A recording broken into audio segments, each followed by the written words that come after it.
November 16th, 1972, we brought out the first Western News. The role of Western News on campus has changed fairly dramatically, actually. And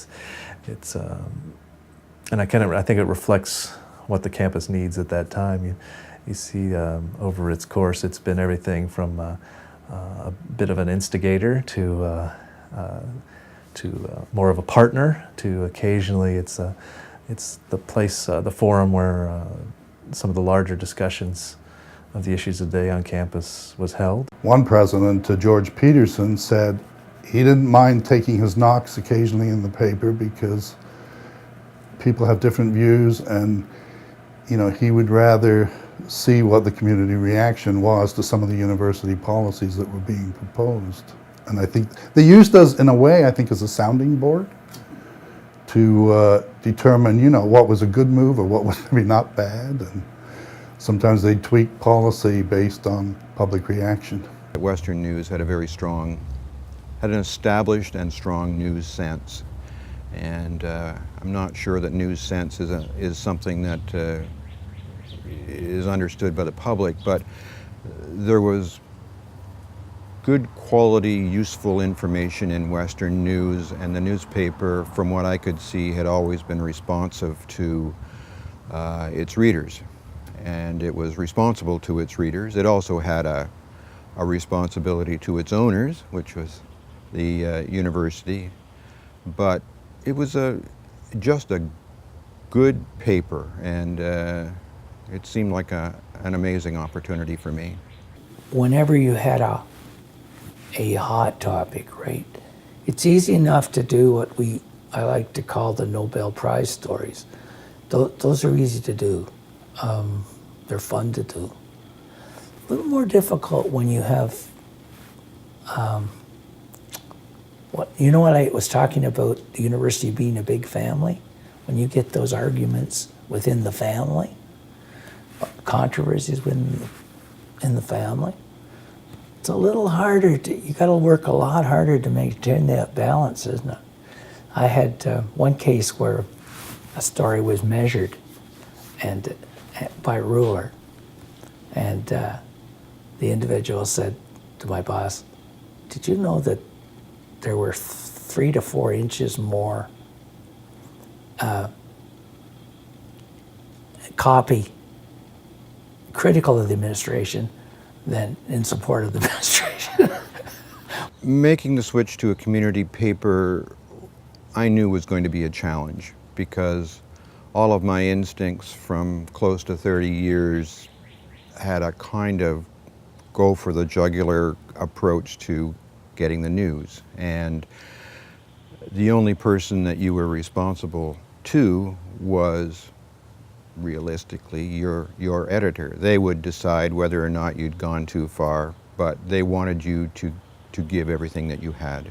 I had to change gears. I had to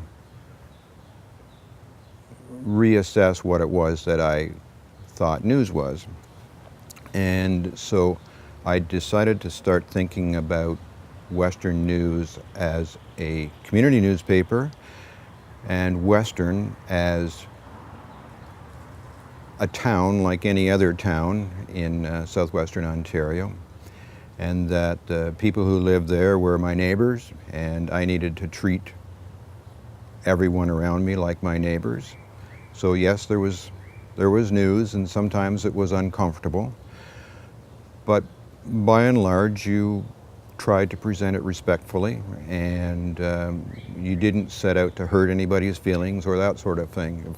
There were some terrible blunders on my part early on, because it's all about finding a balance, and I didn't know where that balance was. There was a report that came out by the Women's Issues Group on campus, a number of women faculty, basically saying there weren't, at that time, many women in senior administration, and that and this report came out.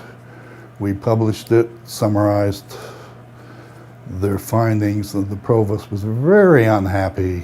We gave him a chance to respond, though, and I sat down on a one-on-one interview with him to give him a chance to respond to the points that were raised. And he had, his position and comments, and I think that was probably the most controversial thing as far as the administration that they didn't like in my time here. To the decision to give Morgenthaler an honorary degree,